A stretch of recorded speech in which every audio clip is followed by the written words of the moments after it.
आइए अगला क्वेश्चन देखते हैं। उदाहरण 2.3 पृथ्वी के दो व्यासतः विपरीत बिंदुओं ए एवं बी से चंद्रमा का प्रेक्षण किया गया। मतलब पृथ्वी है हमारी, ये मान लीजिए पृथ्वी है, इसका सेंटर है, ये लाइन खींच दी गई तो इसका एक व्यास हो गया। तो एक बिंदु यहाँ पर और एक बिंदु यहाँ पर। हम मान लीजिए यहाँ पर ये मून माने चंद्रमा होता है तो ये मून है, छोटा दिखाई देगा। तो यहाँ से ऐसे और यहाँ से ऐसे, इस और इस बिंदु से चंद्रमा का प्रेक्षण किया गया। प्रेक्षण की दो दिशाओं के बीच चंद्रमा पर आंतरिक कोण थीटा की माप, आंतरिक कोण ये जो थीटा है इसकी माप 1 डिग्री 54 मिनट है। पृथ्वी का व्यास लगभग 1.276 × 10⁻7 मीटर है। ये डिस्टेंस हमारी 1.276 × 10⁻7 मीटर है।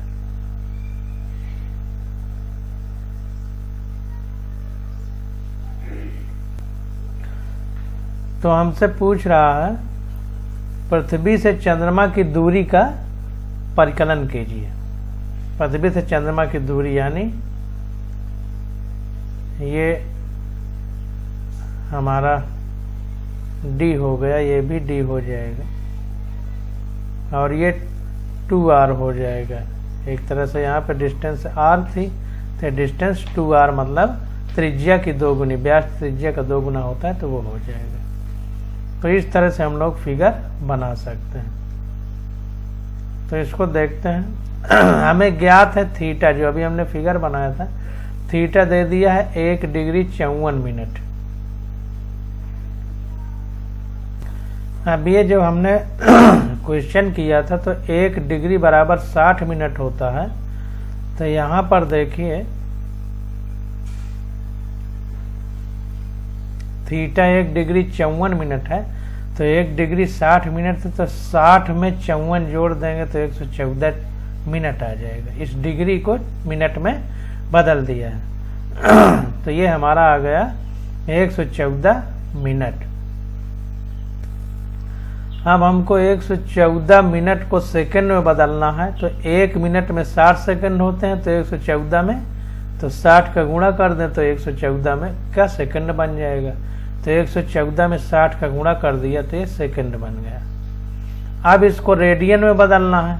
तो यहाँ पर देखिए 1 मिनट बराबर 2.901 ये सेकंड, 1 सेकंड बराबर 2.908 × 10⁻⁴ रेडियन था और 1 सेकंड बराबर 4.847 × 10⁻⁴ रेडियन था। तो इसीलिए मिनट को रेडियन में बदलने के लिए उसने 4.85 × 10⁻⁻6 का गुणा कर दिया तो ये रेडियन में बदल गया और हमारा रेडियन में आंसर आया 3.32 × 10⁻² रेडियन। तो ये थीटा जो एंगल दिया गया है 1 डिग्री 54 मिनट, इसको रेडियन में बदल लिए तो ये आ गया 3.32 × 10⁻² रेडियन। अब 1 मिनट बराबर, चूंकि 1 मिनट बराबर 4.85 × 10⁻6 रेडियन होता है, इसीलिए मिनट को रेडियन में बदलने के लिए 4.85 × 10⁻6 का गुणा किया तो आंसर आ गया 3.32 × 10⁻² रेडियन। अब ये हमारा जो एंगल था डिग्री में वो रेडियन में चेंज हो गया। अब b = AB = 1.276 × 10⁻7 मीटर, यानी पृथ्वी का जो व्यास है, जो हमने इस तरह का फिगर बनाया था कि ये पृथ्वी है, इसका ये व्यास है, इसको b कहें या इसी को हम एक बिंदु A मान लें, एक बिंदु B मान लें, तो इसी को AB कह सकते हैं, AB कह सकते हैं। और ये मान लीजिए मून है हमारा, तो यहाँ से इधर किनारे को मिला दें, इधर से इधर किनारे को मिला दें। ये किनारा ये इस तरह, इसको इस तरह बना सकते हैं। ये होगा, इस तरह बना लीजिए।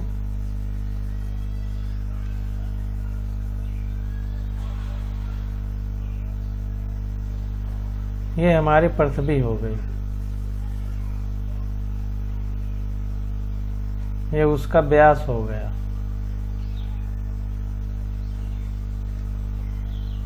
ये हमारा मून हो गया, जिसको m लिख देंगे, मून। और यहाँ से एक ये और यहाँ से एक ये। अब ये एंगल थीटा हो गया, जो अभी हमने निकाल लिया, इतने रेडियन है। और ये डिस्टेंस b हो गई। एक पॉइंट ये a है, एक पॉइंट ये b है। तो AB कहें या इसी को B कहें, एक ही बात है। ये AB है, इसी को B मानेंगे। तो ये हमको व्यास दिया गया है पृथ्वी का, ये कितना है 1.276 इंटू 10⁻7 मीटर क्वेश्चन में दिया गया है। तो अब कोण बराबर चाप बटे त्रिज्या हमने बताया था। कोण, और ये कैपिटल डी हो गया, ये भी कैपिटल डी हो गया। कोण बराबर चाप बटे त्रिज्या, बचपन से पढ़ते चले आ रहे हैं। तो ये चाप है, ये कोण है और ये त्रिज्या है। अगर पूरा सर्किल ऐसे बना दिया जाए इस तरीके से, तो ये हमारा त्रिज्या बोलेगा, ये चाप है, ये चाप है जैसे परिधि का। तो अब हमको ये त्रिज्या बताना है। तो त्रिज्या d बराबर हो जाएगा, त्रिज्या इधर चली जाएगी तो ऊपर चाप, चाप हमारा b है, यानी b अपान कोण इधर आ जाएगा तो थीटा हो जाएगा। तो वही d equal to b upon theta लिखा हुआ है। अब b हमारा ये है 1.276 इंटू 10⁻7 अपान जो कोण है ये अभी हमने ऊपर निकाला है 3.32 इंटू 10⁻2।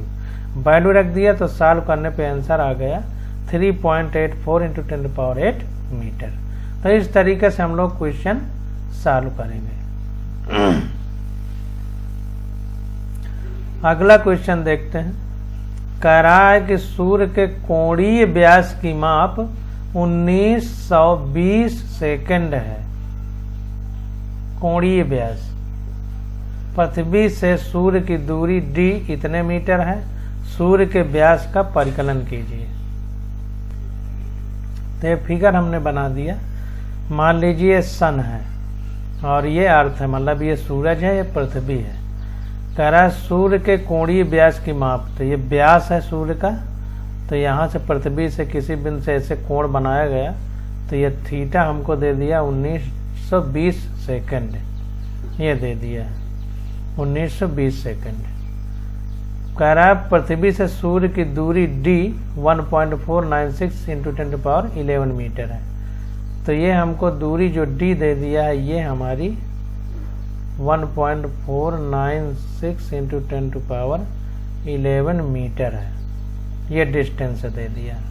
अब पूछ रहा है कि सूर्य का व्यास परिकलित कीजिए, यानी हमसे चाप पूछ रहा है, चाप। तो कोण मान लीजिए, कोण मान सकते हैं एल्फा। कोण बराबर चाप बटे त्रिज्या है। तो चाप हमारी स्मॉल डी है अपान त्रिज्या कैपिटल डी है।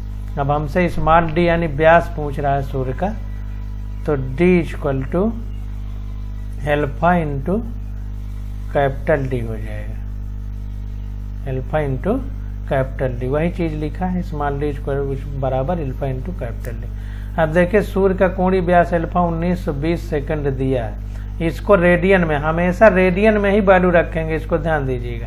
तो सेकंड है, इसको रेडियन बदलने के लिए 4.85 इंटू 10⁻6 का गुणा करेंगे, क्योंकि 1 सेकंड बराबर 4.85 इंटू 10⁻6 रेडियन होता है। इसलिए इतने में कितने रेडियन होंगे, तो इसका गुणा कर दिया। तो ये रेडियन में बदलने के बाद 9.31 × 10⁻³ रेडियन आ गया, इतना आ गया। अब कोण बराबर चाप बटे त्रिज्या, तो त्रिज्या यानी त्रिज्या या इसी को व्यास कह सकते हैं, चाप हो चाप, तो चाप इक्वल टू कोण गुणे त्रिज्या। तो त्रिज्या हमारी ये है, क्योंकि ये पूरा सर्किल बनाएंगे। अब ध्यान दीजिए, कभी भूल से ना सोचिए कि सन जो सूरज है इसकी त्रिज्या, ये नहीं, ये चाप कहा जाएगा, ये पूरी त्रिज्या होगी यहाँ से जो दूरी है, क्योंकि इसको सेंटर मान के पूरा जब वृत्त खींचेंगे, सर्किल बनाएंगे, तो त्रिज्या यही आएगी। तो ये हमने d = अल्फा d लिख दिया। अब अल्फा हमको दिया, निकाल लिया है, रेडियन में इतना आ गया, और d की वैल्यू हमको दी गई है 1.496 × 10⁻11 मीटर। सॉल्व करने पे आ जाएगा 1.39 × 10⁻9 मीटर। तो इस प्रकार से हम लोग क्वेश्चन सॉल्व करेंगे।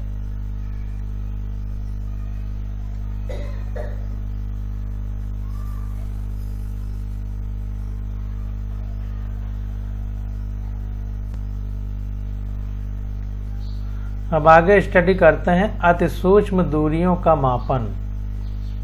अणु का आकार, इतनी छोटी कि अणु के आकार की हो, तो इसको इंग्लिश में देखते हैं, estimation of very small distance size of A molecule, मतलब बहुत छोटी दूरियों का मापन जो अणु के आकार की हो।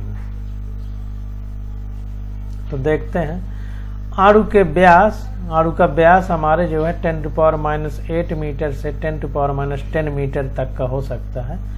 जैसी अत्यंत सूक्ष्म दूरियों के मापन के लिए हमें विशिष्ट विधियों का अनुसरण करना होता है।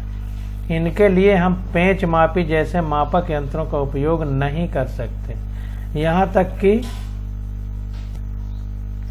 सूक्ष्मदर्शी की भी अपनी कुछ सीमाएं हैं। एक प्रकाशीय सूक्ष्मदर्शी द्वारा किसी निकाय यानी सिस्टम की जांच के लिए दृश्य प्रकाश का उपयोग किया जाता है। दृश्य प्रकाश मतलब जो दिखाई दे रहा है। प्रकाश के लक्षण तरंग जैसे होने के कारण प्रकाशीय सूक्ष्मदर्शी को अधिक से अधिक प्रयुक्त प्रकाश के तरंग दैर्घ्य के बराबर विभेदन के लिए भी ही उपयोग में लाया जा सकता है। क्योंकि प्रकाश का तरंग दैर्घ्य होता है, कहने का मतलब प्रकाश इस तरह से चलता है, तो एक बिंदु ये ले लिया जाए, एक बिंदु ये लिया जाए, तो बीच की दूरी इसकी ये लैम्डा कहलाती है, जिसको तरंग दैर्घ्य बोलते हैं। तो ये ऐसे ऐसे जब तरंग चल रही है तो इसकी भी एक सीमा है कि उतना ही माप सकती है तरंग दैर्घ्य के बराबर, ये ऐसे ऐसे जब चल रही है। तो वही कह रहा है कि इसकी भी अपनी एक सीमा है कि कितना नाप सकती है। तो वही कह रहा है कि प्रकाश के लक्षण तरंग जैसे होने के कारण प्रकाशीय सूक्ष्मदर्शी को अधिक से अधिक प्रयुक्त प्रकाश के तरंग दैर्घ्य के बराबर विभेदन के लिए ही प्रयोग में लाया जा सकता है। इस विषय में विस्तृत विवेचन आपको कक्षा 12 की भौतिकी की पाठ्य पुस्तक में मिलेगा। दृश्य प्रकाश की तरंग दैर्घ्य का परिसर 4000 से 7000 एंगस्ट्रॉम होता है। ये इम्पॉर्टेंट है, आपसे डायरेक्ट पूछ सकता है कि दृश्य प्रकाश का तरंग दैर्घ्य यानी लैम्डा कितना होता है, और 1 एंगस्ट्रॉम बराबर 10⁻⁻10 मीटर होता है। अतः प्रकाशीय सूक्ष्मदर्शी इससे छोटे आकार के कणों का विभेदन नहीं कर सकता। दृश्य प्रकाश के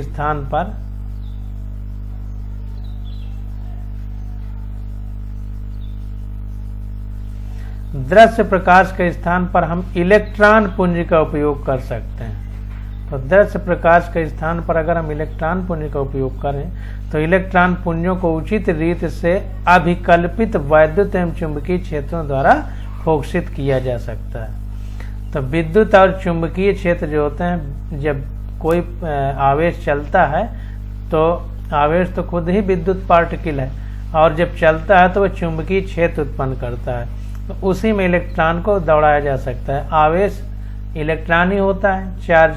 प्रोटॉन को तो ऐसे दौड़ा नहीं सकते क्योंकि वो नाभिक के अंदर होता है। तो वही कह रहा है कि दृश्य प्रकाश के स्थान पर हम इलेक्ट्रॉन पुंज का उपयोग कर सकते हैं। इलेक्ट्रॉन पुंजों को उचित रीति से अभिकल्पित वैद्युत एवं चुंबकीय क्षेत्रों द्वारा फोकसित किया जा सकता है। अब इसका डिटेल हम लोग आगे कक्षा में आगे बताया है कि 12 में पढ़ेंगे। अभी बस इतने समझ लीजिए।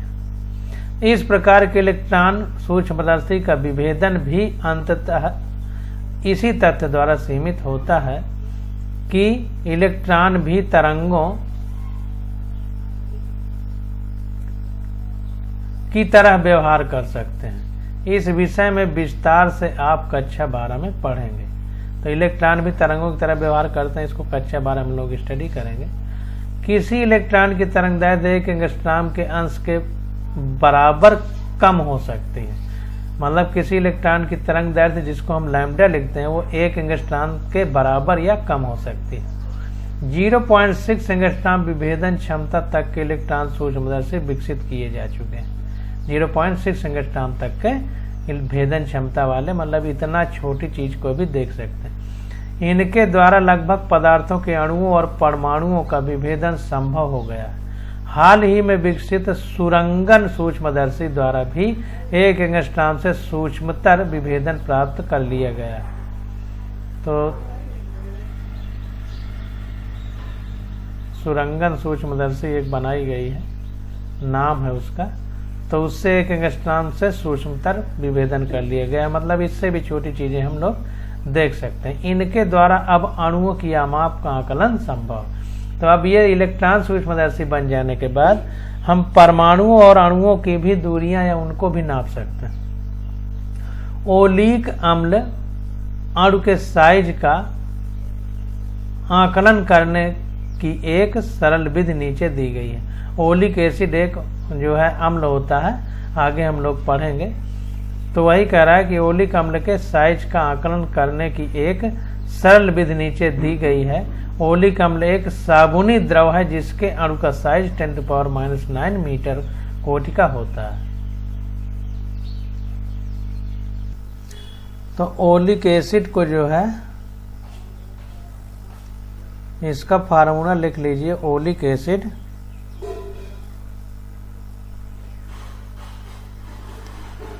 C18H34O2 C18H34O2 ये ओलिक एसिड का फार्मूला है, इसको लिख लीजिए।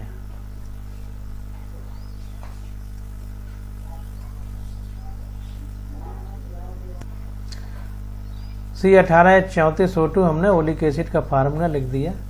तो इस जिसके अणु का साइज 10⁻⁹ मीटर कोटि का है। इस विधि का मूल आधार जल के पृष्ठ पर ओलिक अम्ल की एक एकाण्विक परत बनाना है। जब पानी के ऊपर हम इस ओलिक अम्ल को डालते हैं तो सिंगल लेयर बनती है, एक ही परत बनती है, मतलब बहुत मोटी परत नहीं बनती। इसके लिए पहले हम 1 सेंटीमीटर क्यूब ओलिक अम्ल को एल्कोहल में घोलकर 20 सेंटीमीटर क्यूब घोल बनाते हैं। इस घोल का 1 सेंटीमीटर क्यूब लेकर एल्कोहल में पुनः 20 सेंटीमीटर क्यूब घोल बनाते हैं। अब इस घोल की सांद्रता 1/20 × 20 सेंटीमीटर क्यूब ओलिक अम्ल प्रति सेंटीमीटर क्यूब घोल हुई। अब इसको देखिए, कह रहा है कि इसके लिए हमें पहले हम 1 सेंटीमीटर क्यूब ओलिक अम्ल को एल्कोहल में घोलकर 20 सेंटीमीटर क्यूब घोल बनाते हैं। इस घोल का 1 सेंटीमीटर क्यूब लेकर एल्कोहल में पुनः 20 सेंटीमीटर क्यूब का घोल बनाते हैं, मतलब 2 बार 20 सेंटीमीटर क्यूब है। तो अब इस घोल की सांद्रता 1/2 बार 20 रहेगा, इतने सेंटीमीटर क्यूब ओलिक अम्ल प्रति सेंटीमीटर घोल हो गई इसकी सांद्रता। इसके बाद एक बड़े नांद में पानी लेकर उसके ऊपर लाइकोपोडियम पाउडर छिड़ककर लाइकोपोडियम पाउडर की एक पतली फिल्म जल के पृष्ठ के ऊपर बनाते हैं। मतलब अब इसके ऊपर लाइकोपोडियम छिड़क देंगे। अब लाइकोपोडियम के ऊपर बढ़िया पतली परत बना देते हैं। फिर ओलिक अम्ल के पहले बनाए गए घोल की एक बूंद उसके ऊपर रखते हैं। मतलब पानी में नांद में पानी लेकर के उसके ऊपर लाइकोपोडियम की परत छिड़क देते हैं। फिर उसके बाद एक बूंद डालते हैं ओलिक अम्ल की, जो इस सांद्रता का घोल हमने बनाया। फिर ओलिक अम्ल के पहले बनाए गए घोल की एक बूंद इसके ऊपर रखते हैं। ओलिक अम्ल की यह बूंद जल के पृष्ठ के ऊपर लगभग वृत्ताकार एक अणु मोटाई की फिल्म के रूप में फैल जाती है। तो वृत्ताकार एक इतनी मोटी एक परत लगभग मोटी वृत्ताकार आकार में फैल जाती है। अरे इसको इसी तरह समझिए, जैसे पानी में सरसों का तेल 1 बूंद डाल दीजिए तो उसमें वृत्ताकार ऊपर फैल जाता है।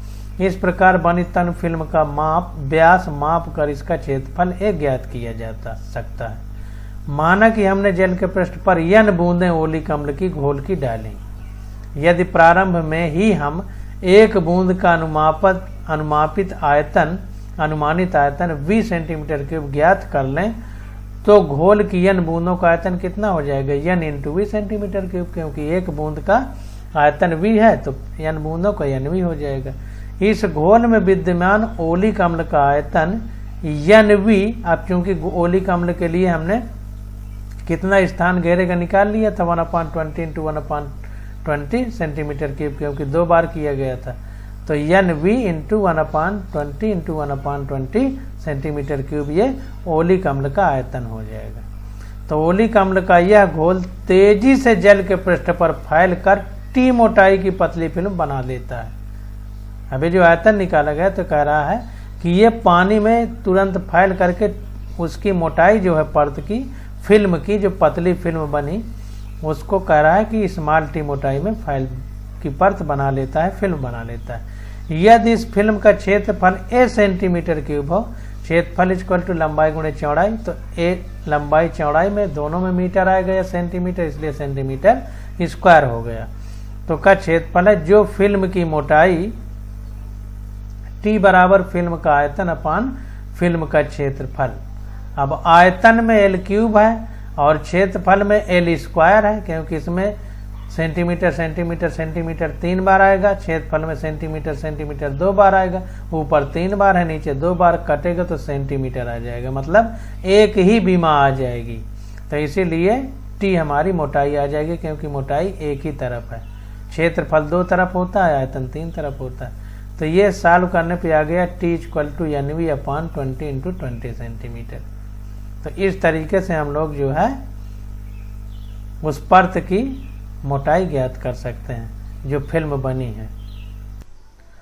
तो यहाँ पर देखिए घोल में बूंदों का आयतन इस तरह से निकालेंगे और इस घोल में ओलिक अम्ल का आयतन इस प्रकार निकालेंगे, फिल्म का मोटाई इस तरह निकालेंगे और ये इस तरह आ जाएगा अगर इतने का लिया जाएगा तो।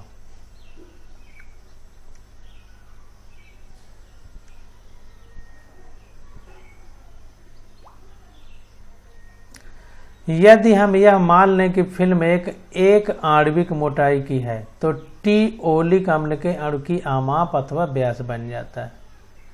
अब अगर ये T एक आणविक मोटाई की हो तो ओलिक अम्ल का यही व्यास बन जाएगा, क्योंकि एक अणु की अगर मोटाई है तो मोटाई मतलब एक अणु अगर हम पकड़ लें हाथ से तो एक तरफ नीचे पकड़े हैं एक तरफ ऊपर, तो व्यास में ही तो पकड़े हैं। अणु को गेंद मान लीजिए तो एक उंगली नीचे लगा है एक ऊपर, तो बीच में पकड़े हुए हैं तो नीचे ऊपर की अगर डिस्टेंस हमारी उंगलियों की नापी जाए तो व्यास ही तो बताएगा। तो इसीलिए कह रहा है कि यदि हम यह मान लें कि फिल्म एक आणविक मोटाई की है तो T ओलिक अम्ल के अणु की आमाप अथवा व्यास बन जाता है। इस मोटाई का आमाप 10⁻⁹ मीटर की कोटि का होता है। अब क्वेश्चन देख लेते हैं। कह रहा है यदि किसी नाभिक यानी न्यूक्लियस का आमाप जो वास्तव में 10⁻15 से 10⁻14 मीटर के परिसर यानी रेंज में है, बढ़ाकर एक तीक्ष्ण पिन की नोक 10⁻5 मीटर से 10⁻4 मीटर के परिसर में के बराबर कर दिया जाए तो परमाणु का लगभग आमाप क्या होगा। तो परमाणु का जो आमाप है यानी उसका जो मापन किया गया तो नाभिक का जो परिसर यानी रेंज प्राप्त हुई वो 10⁻15 से 10⁻14 मीटर प्राप्त हुई। अब कह रहा है कि तीक्ष्ण बढ़ाकर इसको तीक्ष्ण पिन की नोक 10⁻5 मीटर से 10⁻4 मीटर के रेंज में कर दिया जाए तो कह रहा है परमाणु का लगभग आमाप क्या होगा। अब यहाँ पर इस क्वेश्चन के हिसाब से देखते हैं। कह रहा है नाभिक की आमाप 10⁻⁻15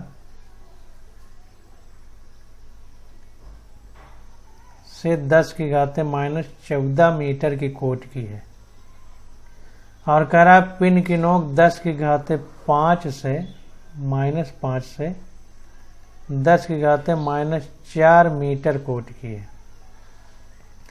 अब इसमें अगर देखें, अब इसको नाभिक को पिन की नोक के बराबर अमाप का कर दिया गया, तो 10⁻⁻15 में 10⁻⁻5 घटाएंगे तो 10⁻10 आ जाएगा। इसी प्रकार 10⁻14 में 10⁻4 घटाएंगे तो 10⁻10 आएगा। यानी कहने का मतलब ये है कि 10⁻4 किया गया तो इसका मतलब ये हुआ कि 10⁻10 इतने गुना बढ़ा दिया गया, इतने गुना हमने बढ़ा दिया इसको।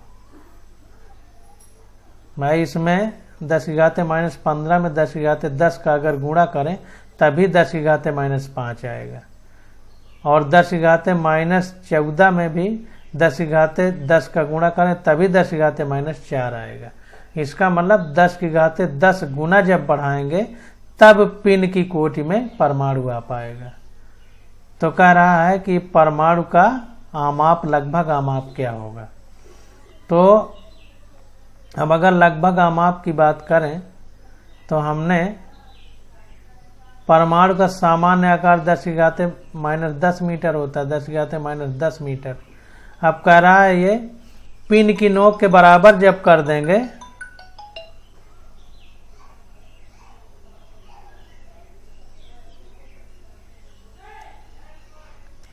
जब पिन की नोक के बराबर कर देंगे तब इसकी आमाप क्या होगी।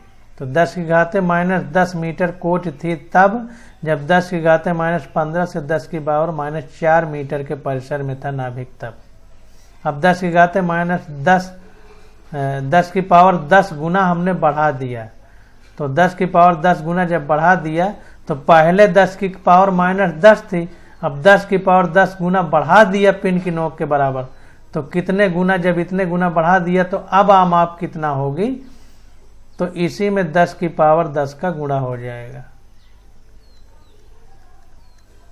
अब ये 10⁻10 का जब गुणा होगा तो ये हमारा 10⁻−10 प्लस 10 हो जाएगा। तो ये आ जाएगा, एक भाग देने पे 0 हो जाएगा, तो 10⁻0 यानी 10 किसी चीज़ की पावर 0 का मतलब 1 होता है, तो एक आ जाएगा, मतलब 1 मीटर की कोटि का हो जाएगा। वही लेख कह रहा है कि अतः किसी नाभिक में नाभिकिक आकार में आमाप में उतना ही छोटा है जितनी छोटी लगभग 1 मीटर व्यास के गोले के केंद्र पर रखे गए 30 पिन की नोक होती है। तो इतना सॉल्व करने पे आ जाएगा। तो इस तरीके से हम लोग इसको सॉल्व करेंगे। तो नाभिक का आमाप पहले 10⁻−15 मीटर से 10⁻−14 मीटर के परिसर में था।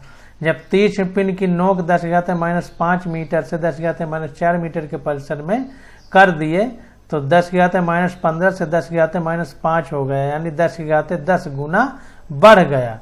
ये देखिए संख्या तो घटी, ऊपर संख्या घटने से ना सोचना घट गया, माइनस में है तो माइनस में ये बढ़ रहा है। 10⁻−15 छोटा है, 10⁻5 बड़ा है, और कितने गुना बड़ा है, 10⁻10 गुना। तो इसलिए 10⁻10 गुना हमने आमाप बढ़ा दिया न्यूक्लियस की। तो अगर उसका व्यास, उसकी आमाप लगभग 10⁻−10 मीटर कोट की है तो अब कितनी हो गई। तो जब इतना था तो 10⁻10 मीटर कोटि का था, अब इतना हो गया तो कितना होगा। तो 10⁻10 गुना बढ़ाए हैं तो उसी का गुणा कर देंगे तो उसका आमाप आ जाएगा। तो गुणा कर दिया तो 10⁻10 प्लस 10 हो गया पावर में, तो 10 में 10 घटेगा तो 0 हो जाएगा। 10 की पावर 0 का मतलब 1 होता है, तो 1 मीटर कोटि का होगा। इस तरीके से हम लोग क्वेश्चन सॉल्व कर लेंगे। आज अब यहीं तक लंबाइयों का परिसर अब हम लोग अगले लेक्चर में अध्ययन करेंगे।